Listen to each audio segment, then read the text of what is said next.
Hello. I am live streaming from my room at SCGCon. I am really excited to be here. I'm grateful for SCG for having me as a creator. I came up to my room to grab a bite to eat and take a little break. And to crack this box. I was going to do it live from the convention space. However, the tables there are, hey, Christmas, what's up? Johnny boy, what's up? Welcome in. I hope you can hear me. Let me know if you can hear everything because I'm streaming from my phone and I'm watching the chat on my iPad. So I am like, I have all my silly tech, like this is myself that you could see on my iPad. So I'm watching you guys from my iPad and have it plugged in. And yeah, so I wanted to chat about the con, chat about the space. I have gone to many SCG cons, and Philly, well, quote unquote Philly, because we're in the Philly area, but we're not really in Philly. It's kind of King of Prussia. But Philly is one of my favorite SCG cons. I really like the venue and I really like the space, and I tend to have a really good time at this con. So, yeah, the King of Prussia event, SCG cons in general are smaller events, and they focus on three tournament types. It's Flesh and Blood, Magic the Gathering, and now Lorcana. And they have competitive events all weekend. They also have events that you could sign up for prize tickets like Two-Headed Giant or draft box things. And usually whatever set came out that weekend, like this is Fallout weekend, so they might have like some Fallout pre-con commander type battle things. The event is being held at the Valley Forge Casino. So there is a hotel attached to the venue, a casino attached. Fridays and Saturdays they have a DJ and live entertainment. They also have lots of restaurants and a food court, lots of things to do. You really don't have to leave the premise, and things are very inexpensive. So I got myself, for my lunchtime, late lunch, early dinner treat, I got myself a little champagne, and they put a cherry in it. So I got myself a little cherry champagne. It is $6 at the bar. Obviously, it's not like the most top shelf champagne that you can find in the world, but can't beat $6. So I got myself two, so I wouldn't have to go back down later. So yeah, I'm gonna enjoy myself some champagne. That was pretty inexpensive at the bar for $12. It's like cheaper than a meal, really, so for 2 drinks. So it's not bad. Cheers.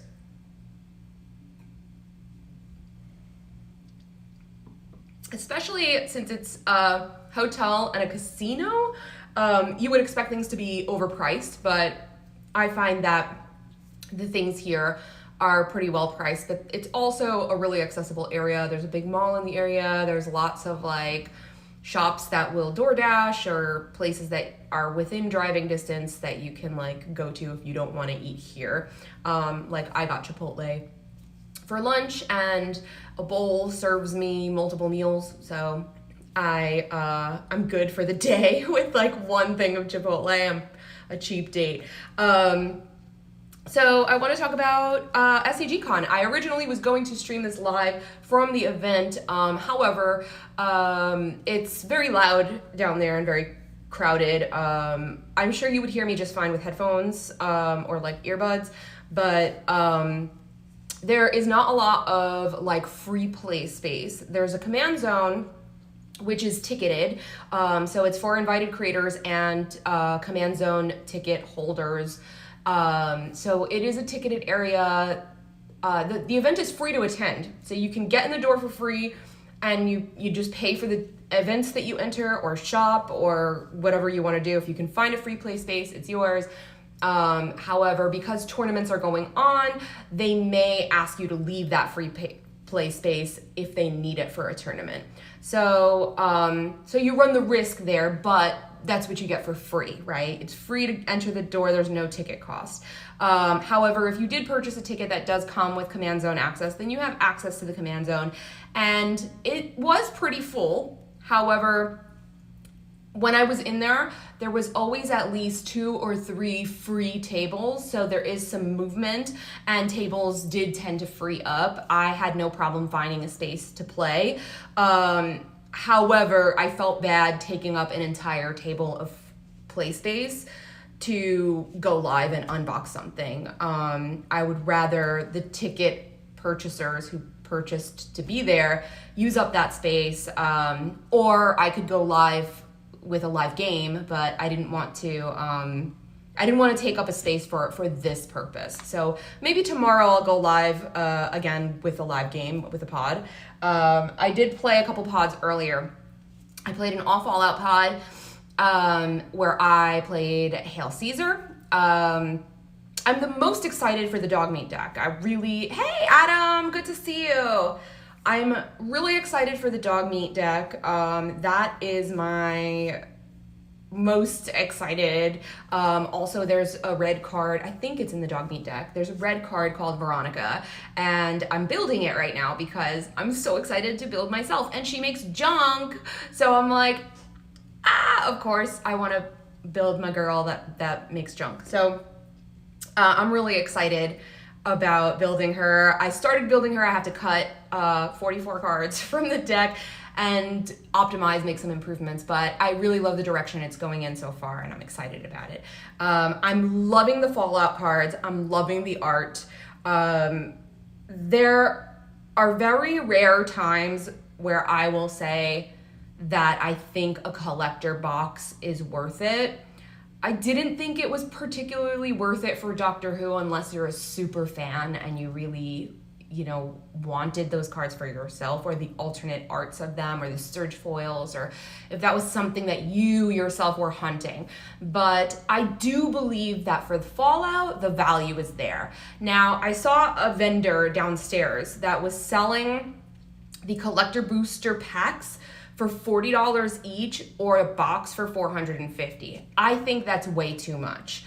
Personally, I have seen the boxes somewhere at a $250 to $300 price point at local LGSs, and that to me is a fair price for the product that I've been seeing opened from those packs. I think the value is there, and I think that this is a box that is well worth it if you find the right price. For me, $450 would not be doable or feasible or a wise spend.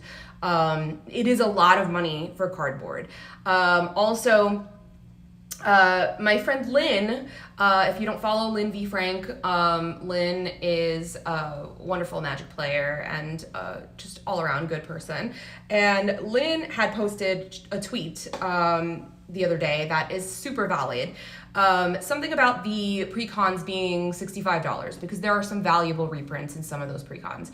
The pre-cons are $65 each, and on Steam you can get the entire Fallout collection to play on your computer for less than the price of the 4 pre-cons. And one of my other friends retweeted it and said something about, these are just pieces of cardboard, and you can get like countless hours and hours and hours and hours and hours of video game play for less than the price of 400 pieces of cardboard, basically 4 decks, right? It's, hey, Ice Prophet, welcome in.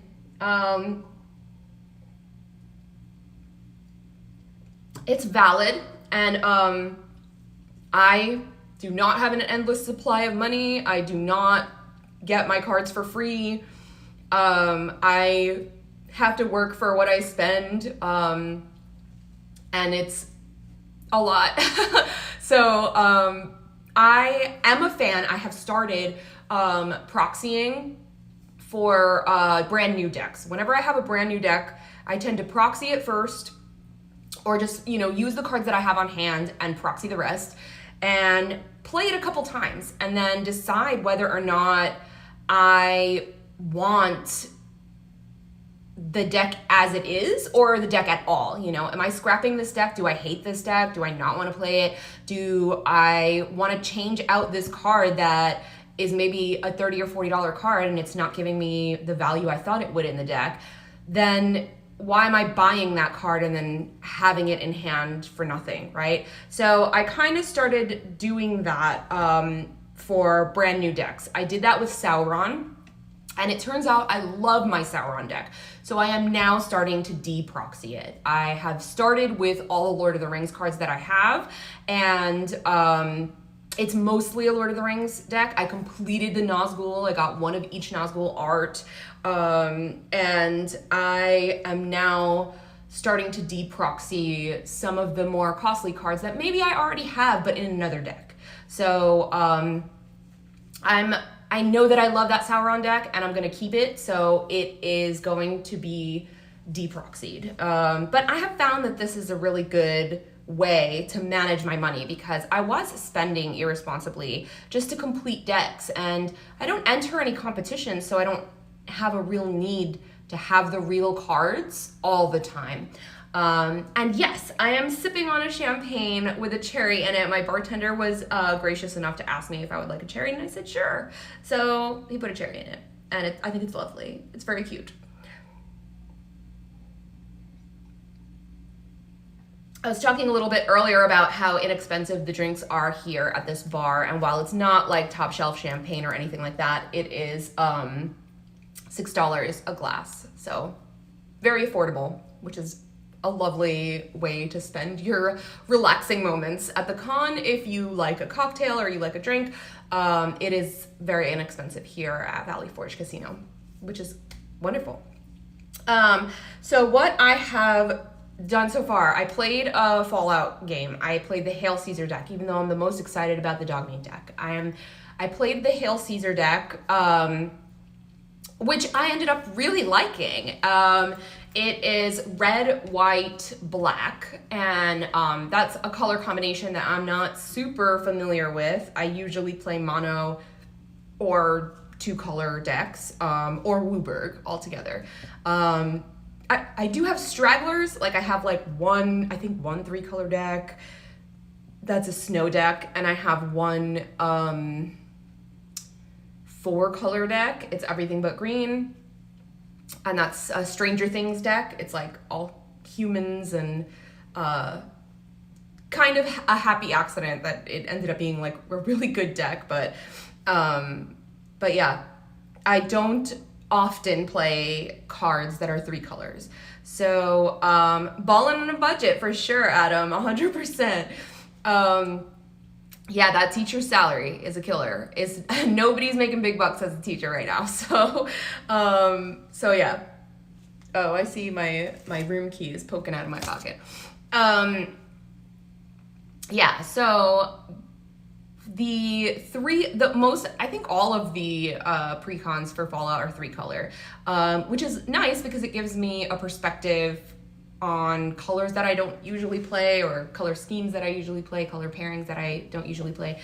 So I really liked the Caesar deck. I thought it was strong. There was many times that I was the threat. I eventually lost to flying Mothman damage.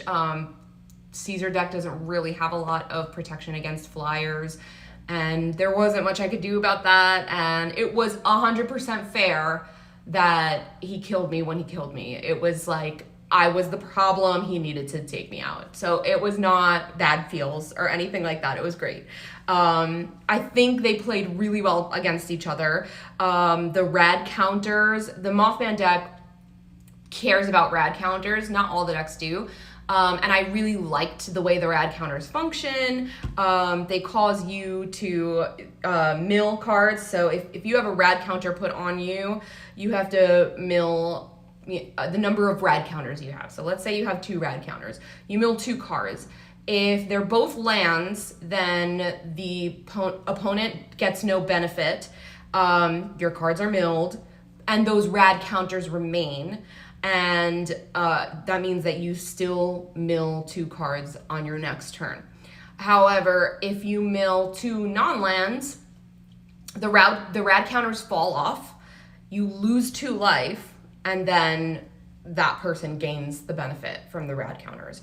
I liked the way that functioned. I thought I would find it annoying or hard to understand or maybe like annoying to play against, but it actually was like kind of fair. I didn't feel like it was like really impeding or really threatening. Perhaps if there were multiple things in the deck that made the rad counters like increase and you're constantly milling and like losing all that life, then I can see that as like, okay, that's a lot. But in the Mothman Precon, I thought it was reasonable. The Caesar deck just wasn't equipped to deal with that like flying commander damage.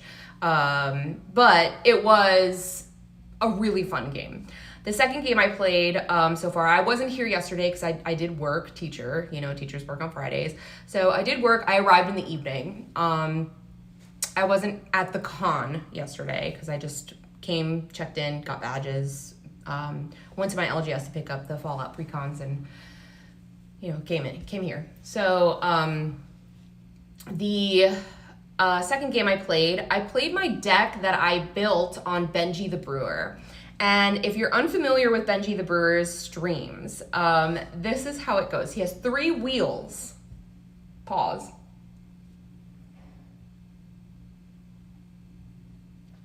He has 3 wheels, and the 3 wheels, you spin them, and that determines the kind of deck that you're going to build. So the first wheel determined the color pie, the color choice. So I got Demir, so I had to build a black and blue deck. The second wheel gives you some kind of condition for your deck, and I got partners. So I had to choose something black, something blue that had partner. And the third condition is sort of a theme that your deck will follow. So the third condition I got was treasures. So what I did was I built Malcolm, who cares about pirates dealing damage to make treasures, and Falthus, Shadow Cat Familiar, which gives my both commanders, Menace and Death Touch. So that made Malcolm have Flying, Menace, and Death Touch. And then I gave Falthus Flying later with something else. And it's filled with cards that draw me cards that give me treasures, and cards that are pirates because it fits the theme.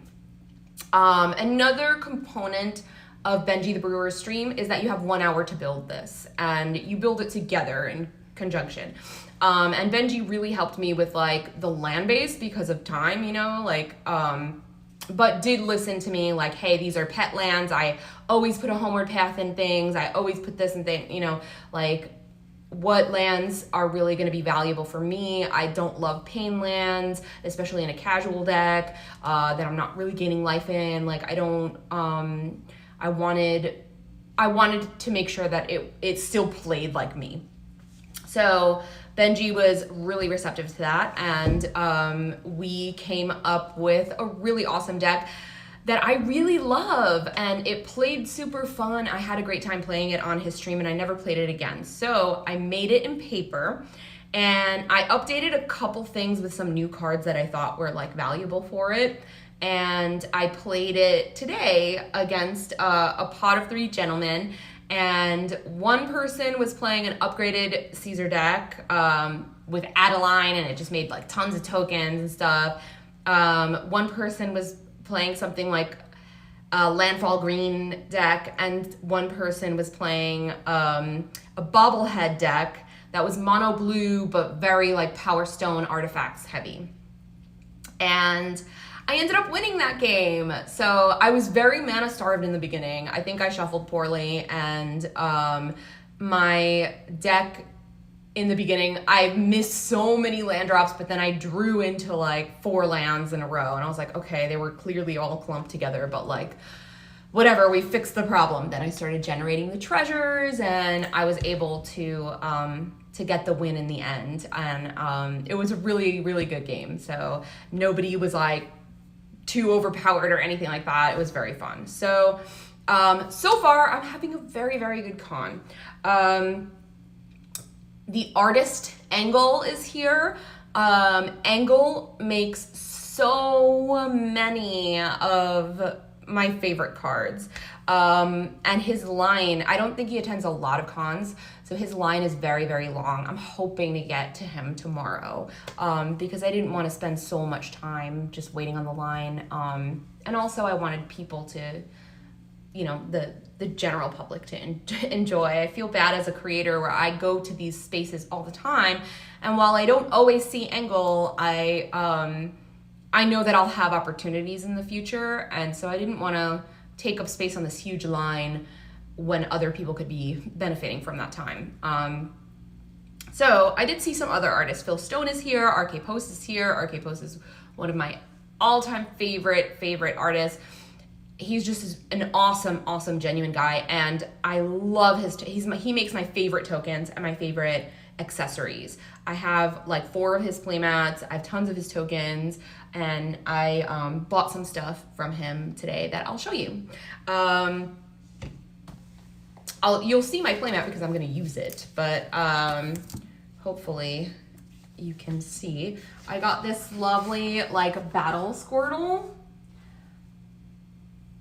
It is super cute. I love him so much. And I don't know if you'll be able to see it clearly or if it'll come up backwards for you. Hopefully it'll come up frontwards. But he was like, do you want me to sign it? And I was like, yeah, sure, it's for me. So, you know, I'm the one who's gonna use it. So he started signing it like right here in this corner with his typical signature, and then he signs it like 2024 PHL, right? Like Philly. And I was like, that's a really long, because he was doing it for a long time, right? And I was like, you're gonna write, "Dear Ron, you suck." And then he looked up at me, paused, and then he actually wrote, "Dear Ron, you suck." And I think that's like the most precious thing. Like, I know that people would be like, ooh, why would she post that? That's so mean. And I'm like, it just, you know, we've gotten to know each other now and we've become friendly. So I take that as like a little term of endearment. And I think it's kind of sweet that he wrote, "Dear Ron, you suck" on my playmat. And he was like, next time you're feeling too high, you know, you got to knock down a peg. He's like, just remember you suck. And I'm like, oh, yes, okay. So, yeah, he's awesome. I also picked up, he makes these like plastic acrylic tokens. They're like hard. And I had a Boston Terrier that passed last year. His name was Miles, and he looks very, very much like this soldier token. And RK had these awesome little soldier tokens, and so I bought 3 of them because I have enough decks that make soldiers. So I bought 3 of these little good boys because I just thought they were so freaking cute, and I was like, I need him. So I got that. I got a hard slug for my Toxrail deck. These are the tokens that I use in my Toxrail deck, but I have them on paper. So I got myself a plasticky one, just because I've been meaning to toughen that deck up and maybe do it a little CEDH so that I could play it more. And I think he's very handsome in his suit and tie. And I got this 0 Nightmare Before Christmas spirit token. This one does have flying. I believe all spirits should fly. It makes me mad that some spirits don't. But thank you, Ice Prophet. I love this slug. So I got a little spirit token. And then I got some regular paper tokens. I got myself some map tokens, but I also got one for Anna, my good friend Anna, because both of us, our favorite animal is the narwhal, and there's a little narwhal on this map. So I got us little map tokens. I got these 2 cats. I'm pretty sure that I already have this cat, Gigi, from Kiki's Delivery Service. That is my favorite Miyazaki film. But I also saw this Hello Kitty. So I figured I could put these in my Kambaka Regent deck, which makes cats. And I thought that would be really fun. And of course, because I am making my Veronica deck, and she makes junk, he already had some junk tokens, and I had to get junk tokens.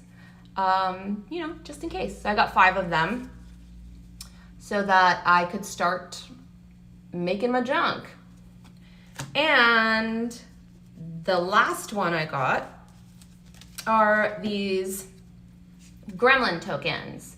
I don't know what I'm gonna put them in, but I just think they are so cool. And I was like, I'm gonna get a couple of gremlin tokens. I'm gonna give some away and I'm gonna keep some for myself. So, and I got some other, I have a friend who's like, pet deck is Brimaz and makes lots of cats. So I got him like one of each of the cats, and like, cause there were other ones too, but I got him like a bunch of cat tokens, just for himself.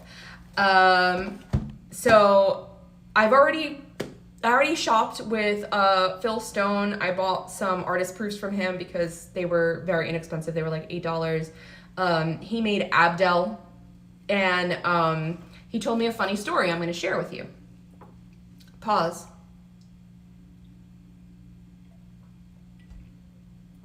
So he said that he used an old picture of himself, an old mirror selfie, like a bathroom mirror selfie, when he had shaved, because now he has a beard. So he used this old picture of himself from a bathroom mirror selfie as a reference for Abdel. And then after Abdel came out, he had heard that everyone was calling him a Chad, and they were calling him Chaddel. And he was like, it's a picture of me, you know? And it was just like this funny interaction. He was so cool, and it was like awesome hearing that story. Well, I have a Pauper EDH competitive deck with Abdel, so I bought the artist proof because it's a card I play, and I just really wanted to have that and support the artist. So I was excited to get the Abdel card from him and hear that story. I also I really want Angle's cards. So Angle, if you're not familiar, Angle did the art for Mondrak, did the art for Agatha's Soul Cauldron, for Karumonics. I have a Karumonics rat deck. So he's made tons and tons of cards, and he has so many artist proofs, and I just like want everything. But I was like, I cannot afford to buy everything I want, but maybe I'll pick 2 or 3. And I'm happy that money supports the artist as well. So, but some of them are pricey, you know, if they're like sought after cards, or if they are foil, full art, all that kind of stuff. And he has a little bit of everything in there. So it is quite a portfolio he has in there. I'm going to crack open a Lorcana box.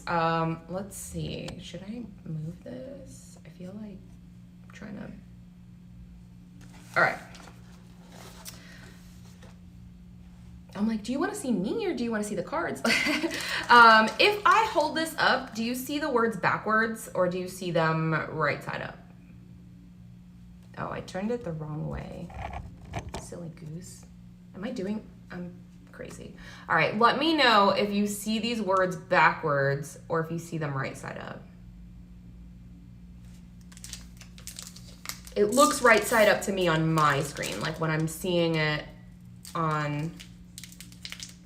Okay, perfect. Thanks, JJ North. Okay. All right. So there's something I wanted to do first. There they are.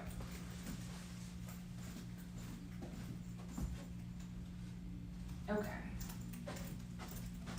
The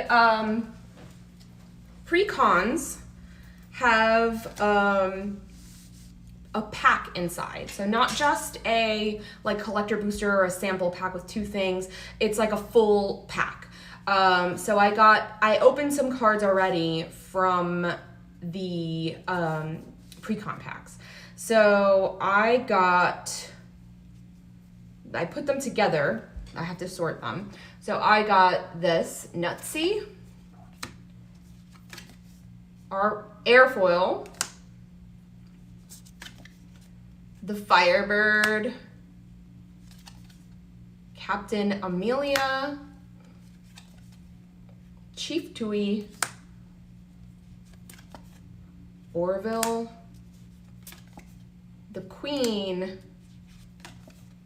the Bayou. These are kind of like planes. So this new set is called Into the Inklands, and these are kind of like planes. So this is called a location, and it says whenever a character quests here, you may draw a card and then choose and discard a card. So it gives you an action and you have it in your hand. It's something that you can play. So this one costs 1 to play. That's new. Scroop, the Lamp. Ooh, I love Aladdin. Maui's Place of Exile. Dewey, and that's a foil card. Forbidden Mountain. Rufus. Oh, he's cute. Baboom. Peter Pan. DeVille Manor. Quick Patch. The Queen again. The Bayou. Scroop again. Stitch. And there's 2 more. Lyle, Tiberius Rourke, and Rafiki. I forget which one is which, but similar to Magic, there's a symbol at the bottom of the card that shows its rarity. So it's by shape and by color. So if you see like the bottom of these cards, some of them are white, silver, orange, and the shapes are different. So that determines the rarity. Also, the thing I like about them is that they are all numbered, and all of the colors are numbered together. So when you organize them, they numerically, they also end up color sorted as well. Inside, there is also some new rules. The 3rd set has introduced new rules for Lorcana, and it's the location cards and how they work. It says that if a location has the inkwell icon, it can be put into your inkwell, which means it could be used for mana.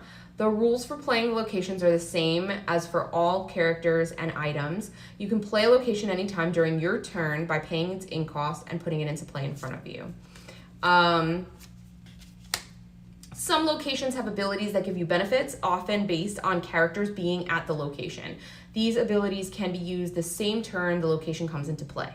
So the location itself doesn't have summoning sickness. It can be used right away. And there's a new rule implemented, which is moving damage.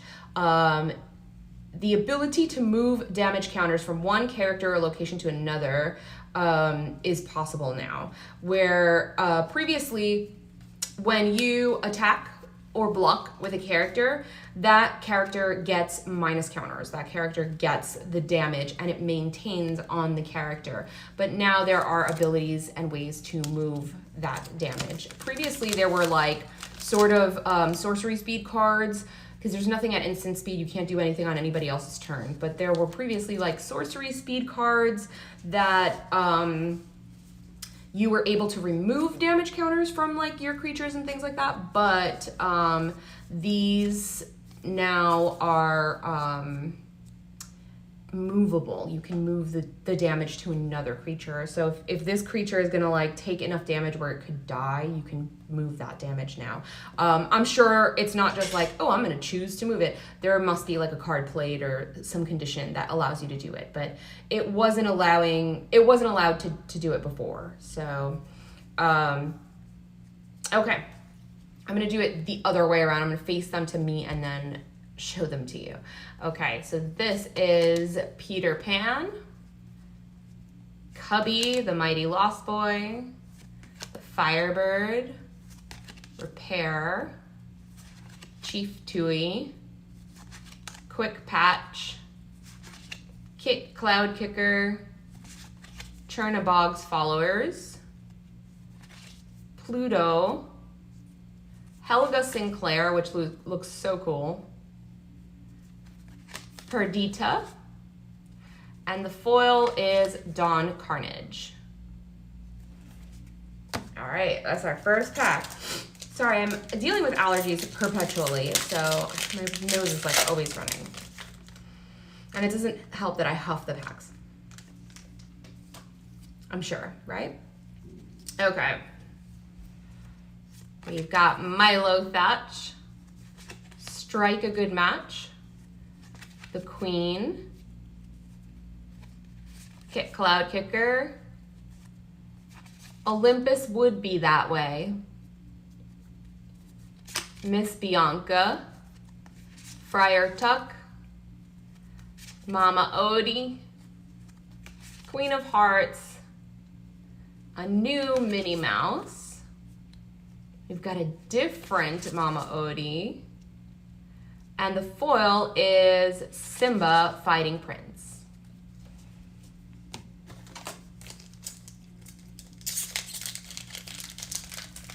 All right. Trucking along, trucking along. Taking a sip break.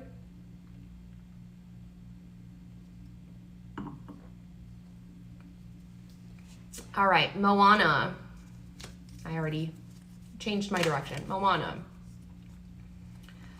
Cubby. Diablo, Faithful Pet. This is Maleficent's pet, right? Her little familiar. His name is Diablo, if you never knew that. Pluto. A different Pluto than before. This is Pluto, Mickey's clever friend. Kita, Royal Warrior. Orville, Ace Pilot. Cusco's Palace, that is a location. We've got another Chernabog's Followers. Nani, Arctic Queen. Pride Lands. Oh my God, this card is so cute. I love her. Audrey Ramirez, the Engineer. Look how cute she is. She's just so cute. I can't stop saying cute. She's adorable. And our foil is Helga Sinclair, Right Hand Woman.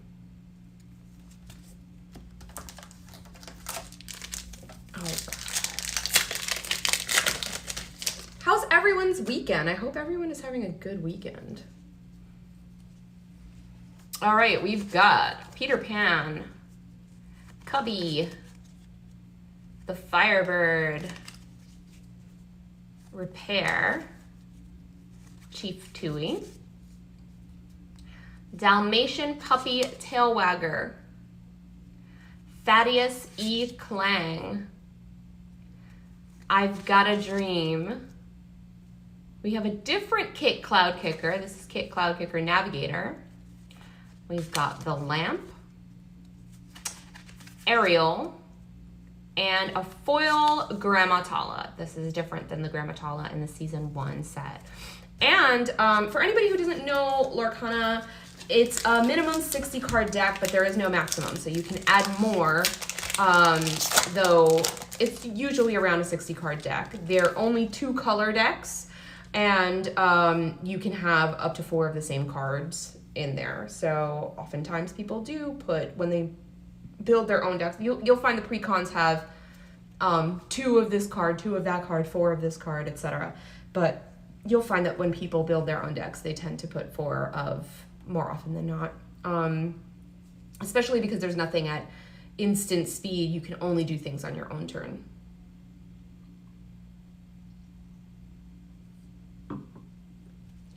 All right, we've got Nutsy, Airfoil, the Firebird, Captain Amelia, Chief Tui, Joshua Sweet, the Bayou, Scroop. Oh my God, I'm so excited about this card. Scrooge McDuck, Uncle Moneybags. He's diving into the coins. Starlight Vial, Pongo, and our foil card is the Kakamora from Moana, the little coconuts.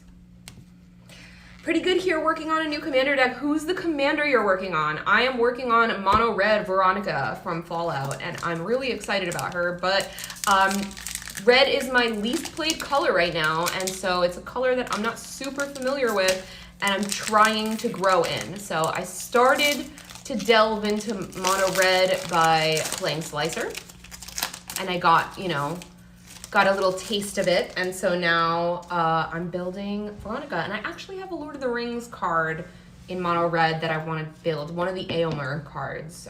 So I'm playing a lot of red lately.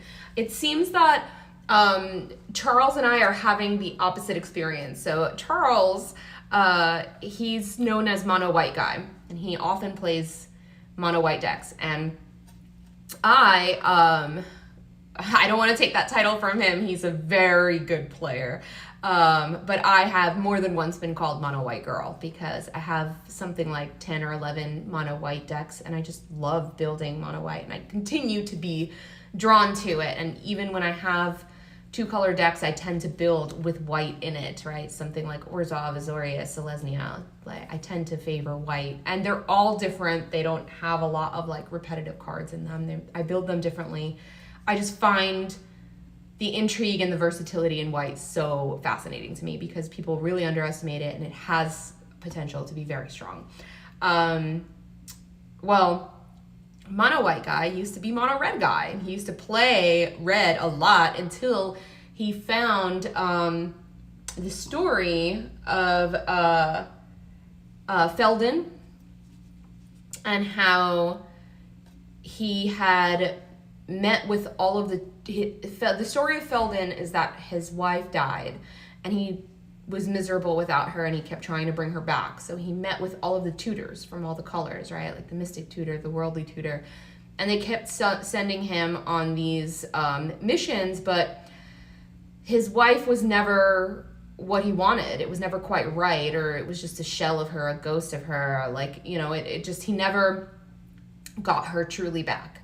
And until he met the enlightened tutor, and the enlightened tutor helped him see that he can survive, you know, like she lives on in him, and he needs to like move forward. Basically, it's, you know, the story is much more eloquent and beautiful. It's just a really stunning story, and Charles tells it very, very well. And he said that it just changed his perspective on playing, and it made his approach to white very philosophical for him, and he just became very intrigued by white and completely shifted, and he went from playing mono red to playing mono white. And I have always been intrigued by white, but now I'm fascinated by mono red. So it's like we're having a complete shift, you know. He started the opposite, and I am like just I'm like, I'm mono white too, love it. And now I'm like, red though, you know?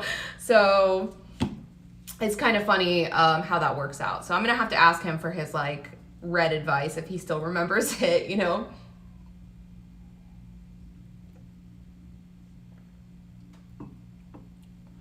Baru Worm Speaker, sounds cool. I'm excited. Let me know how the deck turns out.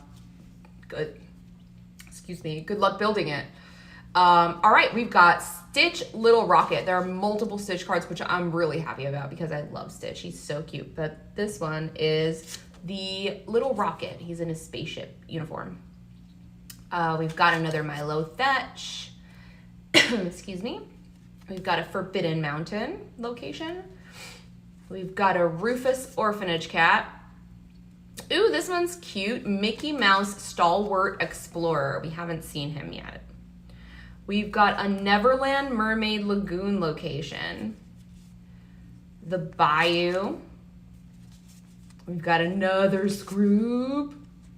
Ooh, Flintheart Glomgold, the Lone Cheater. This is one of those Scrooge McDucky type of like Scottish characters because he's got his little beret and his kilt. We've got Baloo. Woo woo. It looks like a tailspin version of Baloo, so that looks, yeah, because there's a plane back there. We've got Tinkerbell, Very Clever Fairy. And our foil is a Pride Lands location, Pride Rock. So that's cool. And we've got so many cards to open. I'm gonna try to do this as fast as possible so that I can get back to the con, but I'm having a great time streaming and chatting with y'all. Thank you for being here. All right, we've got Della Duck, I Will Find My Way, a Magic Broom, King Louis Bandleader, Robin Hood,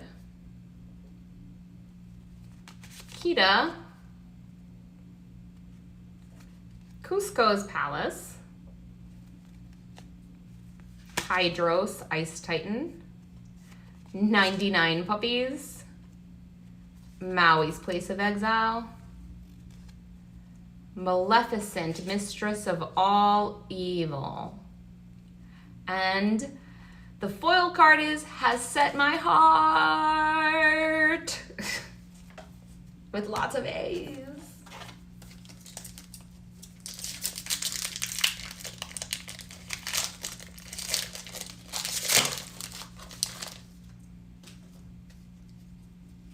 All right, we've got a Kakamora, Sir Hiss,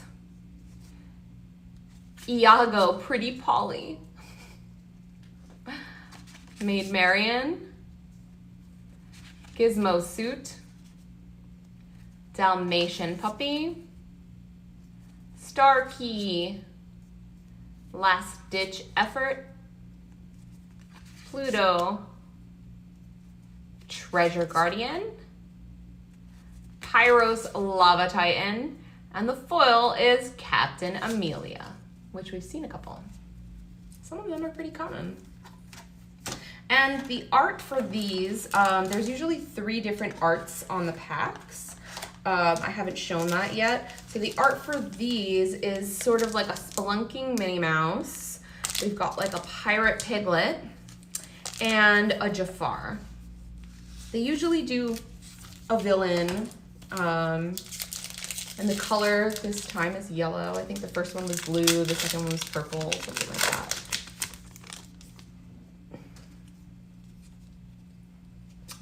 Okay, we have Moana Undeterred Voyager, Strike a Good Match, Magica Dispel, Distract, Nottingham Prince John's Castle, Patch, Ursula, It Calls Me, Wendy Darling, Talented Sailor, The Queen's Castle,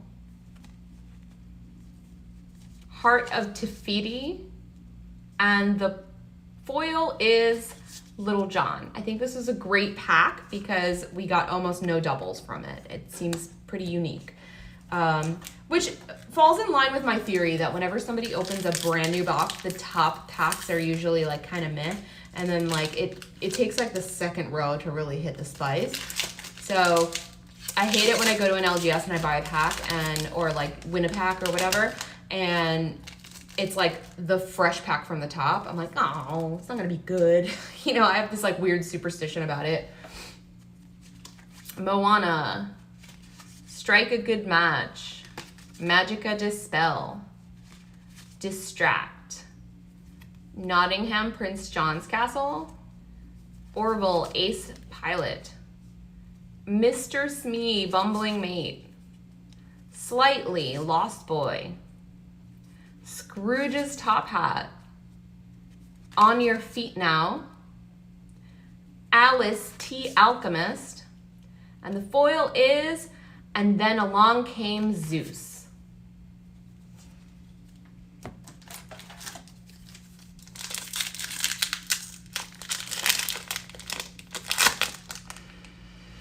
Oh, so satisfying. I don't know why I love that smell so much.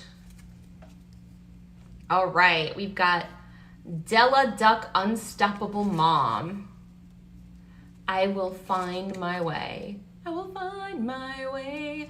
I can go the distance. Magic Broom.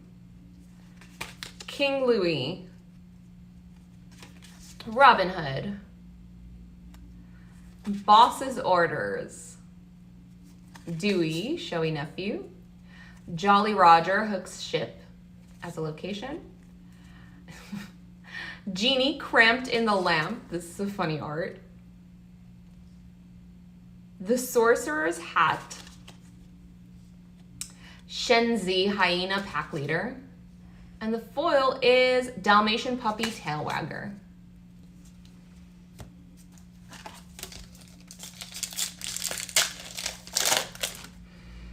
Gotta have. Oh man, it's so good. So they smell different than magic packs. It smells almost, these packs, I think they're a little bit more metallic. They almost have the consistency of a collector pack, but they're not quite as hard to open. They smell almost like when you make a lot of photocopies and like that smell that the photocopy machine gives, you know, like that kind of like Xeroxy smell. I don't know, there's always something super satisfying about that smell to me. That and like gasoline, you know, but it has like a photocopy paper kind of smell.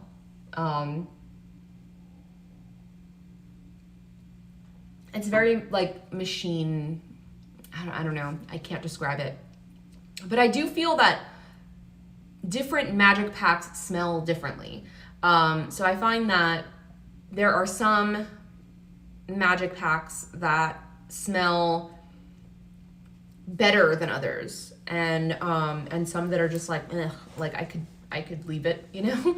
And Emma Skyward did a video once of blindfolded herself and tried to guess what pack she was opening based only on the smell. And she would talk about like the undertones of the smell, how like, oh, this one smells a little chocolatey, this one smells a little this. And she was getting them right like a lot of the time. It was crazy. It was such a good video. Like that was like one of her best.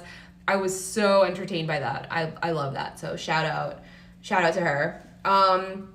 They don't smell faintly. These don't smell faintly of maple. However, I will say that there are some Dragon Shield sleeves that do smell heavily of maple.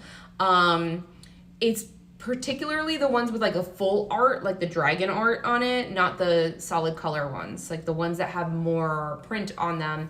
And not all of them, but, and it's the older ones because they've changed their printing process, which has made the sleeves sturdier and better quality, but they don't smell the same as they used to. But I feel like the Dragon Shield sleeves used to smell so heavily of maple, particularly the art ones. And if you sleeved your deck up in them and then put them in a box, every time you opened the box, it was like syrup, you know? Which, I mean, I didn't mind. It wasn't bad. Like, I think it was kind of cool. But I'd be like, smell these. They smell like freaking syrup. And people are like, why am I smelling your cards? I'm like, just freaking do it. It smells like syrup. Swear. And then they're like, oh my God, it does. And I'm like, you see? Like, I'm not just being a weirdo. Just smell these cards, man. Swear. And yeah, so I was always the weirdo at the LGS, like, smell my cards. You know, and people were like, all right, lady.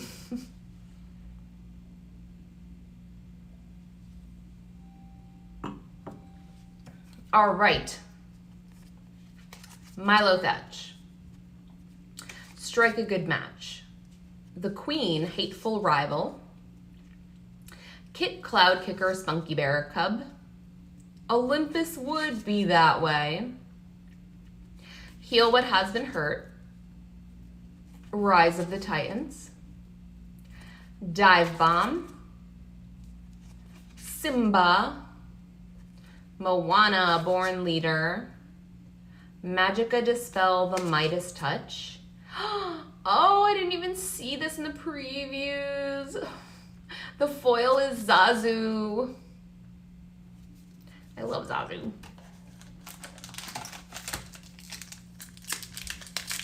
They smell like maple. Is it the sleeves or is it the cards? Yeah, this is not a mapley smell. It's very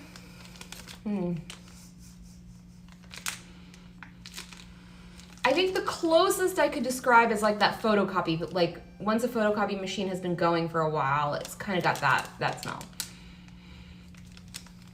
Yeah, it's very mechanic, very metallic mechanic. Okay, Billy Bones, Keeper of the Map. Oh, Skippy, Energetic Rabbit. Pua, Potbelly Buddy. This is the cutest pack.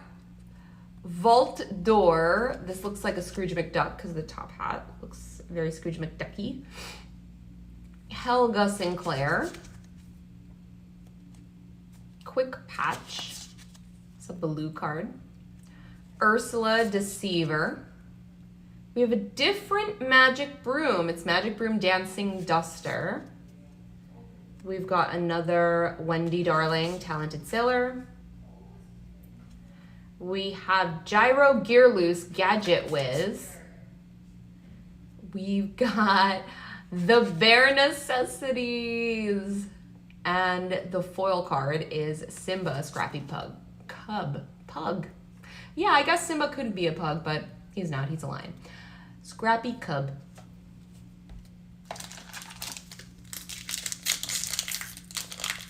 Eek. So good. All right. Kakamora. I will find my way. Magic Broom, the Big Sweeper. Louie, Chill Nephew. That's the first Louie we got. We've got a Gizmo Suit. We've got Joshua Sweet the Doctor.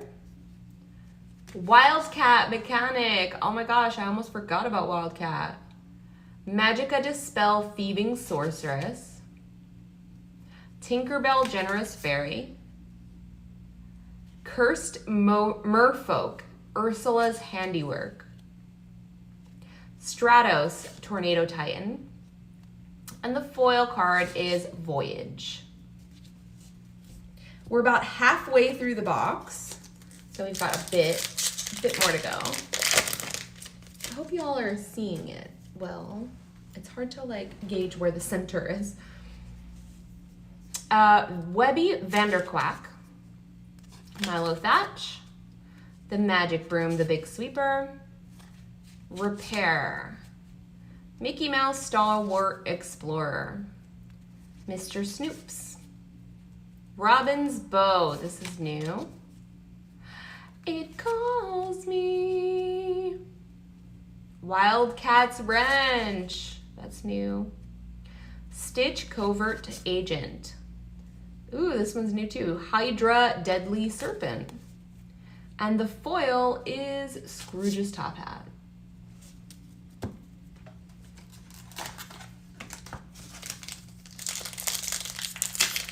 Let's huff.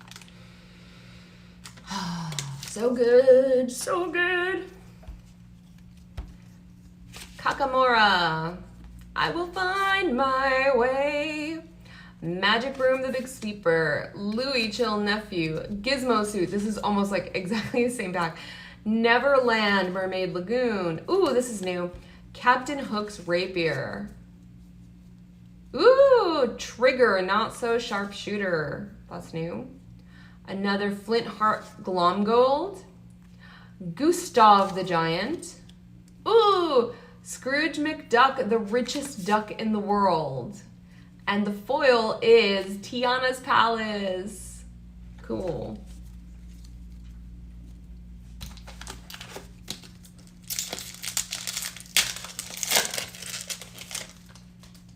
I didn't huff that one. I skipped one. Voyage. Flotsam. Bestow a Gift. Kit Cloud Kicker. Kita Royal Warrior. Heal What Has Been Hurt. Lithos. Maui Soaring Demigod, so it's Maui as an eagle. Dewey. Heart of Atlantis. Helga Sinclair Femme Fatale. This is a new Helga. We haven't seen her yet. And the foil is Hydros Ice Titan.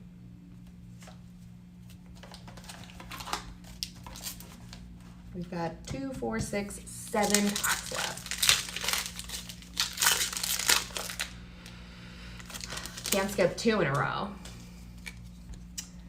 Webby Vanderquack, Milo Thatch, Magic Broom, Repair, Mickey Mouse Stalwart Explorer. Oh, this is so beautiful. Cleansing Rainwater. We haven't seen this.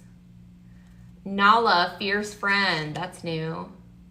Sumerian Talisman. That's new as well. Genie Cramped in a Lamp. Rafiki Mystical Fighter. Little John Resourceful Outlaw. And the foil is the Magic Broom. Swift Cleaner. 6 packs left. Woo-woo.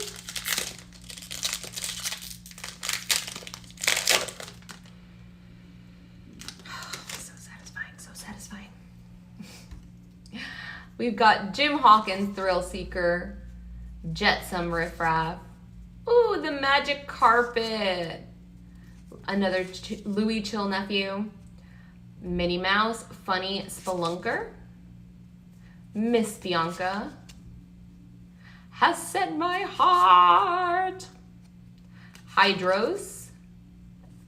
Tinkerbell Generous Fairy. Oh, Bernard, brand new agent. The Rescuers.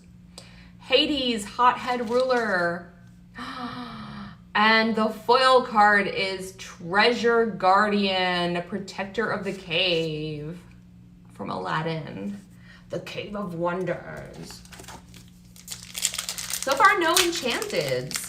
The enchanteds are like a special foily foil, like full art thing that they're super rare and they become super valuable. But some boxes have them, some don't. So they're really, really rare. So we'll see. We've got a couple packs left. You never know. Milo Thatch. Jetsam. Magic Broom Swift Cleaner. Grammatala. Olympus Would Be That Way. Mr. Snoop's Inept Businessman. Has Set My Heart. Jafar. Tiana's Palace. Huey Savvy Nephew. Map of Treasure Planet. And a foil, Heal But Has Been Hurt. That was a poor effort on my part. I could do better next time.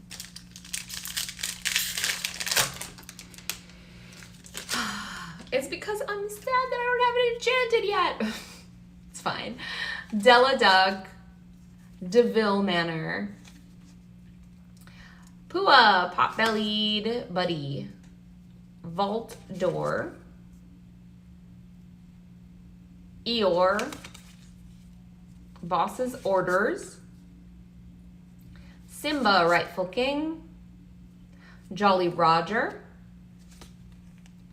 The Queen. Captain Hook.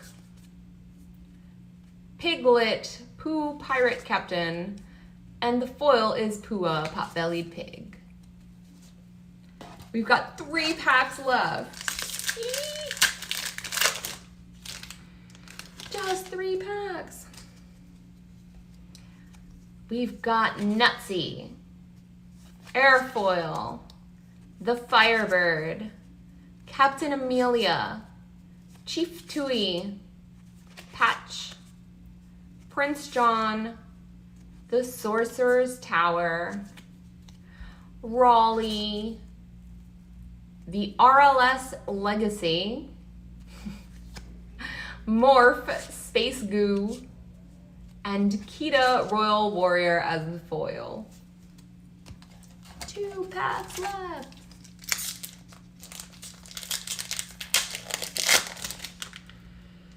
Oh, so good, so good. Will we get an enchanted in our last 2 packs? Let's see.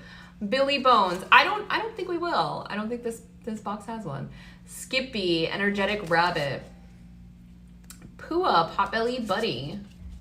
Vault Door. Helga Sinclair, Right Hand Woman. Kita, And if you look at the flavor text, it's in Atlantean. So I don't know what it says actually. It's just a vanilla creature, but it is written in Atlantean. So I'll have to find somebody who knows what that says. Captain Hook's Rapier. Trigger. The Queen Mirror Seeker.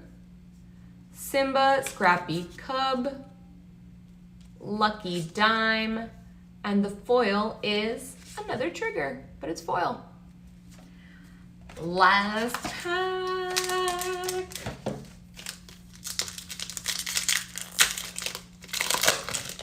And I got myself a new binder from my LGS so that I could put the season 3 cards in.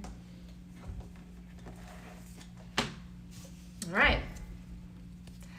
Milo Thatch, Jetsam, Magic Broom, Grandma Tala, Olympus Would Be That Way, Cleansing Rainwater, Little John, Hey Hey, How Far I'll Go, Madame Medusa, Simba, and our foil is Sir Hiss. No enchanteds in this box, but I am happy nonetheless. I'm really excited about this new set.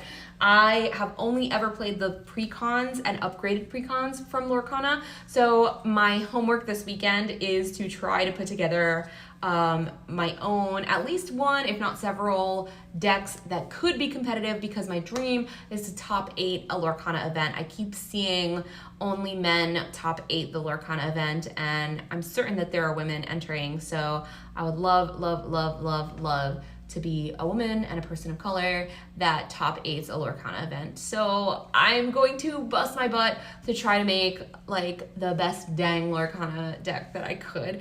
I brought my whole collection with me. I just have to sort through this one and look through and see what I want to build. But I probably won't compete this weekend, but I'm looking forward to doing it in the future, probably at an SCG Con, because we have so many local, and I know that they do have Lorcana events. But I'm hopeful and I'm excited. So we'll see where that takes me. But thank you so much for joining me. I'm going to sort through these cards very quickly and then go back to the con, because I am a guest here, so I want to spend more time at the con and meeting people and playing with folks. Thank you so much for joining me, and I'll try to go live again tomorrow, maybe with like a live pod. We'll see. So if not, I will definitely be back on this week so that we can build more decks and jam more games. So have a great day, everyone. Thank you so much for being here. I appreciate you all. Come back again, share with your friends. I don't know how to end this on mobile. All right, let's see. I think I'm gonna have to flip my screen around. So sorry. Okay, there we go. I could do it now. Have a great day, everyone. Bye.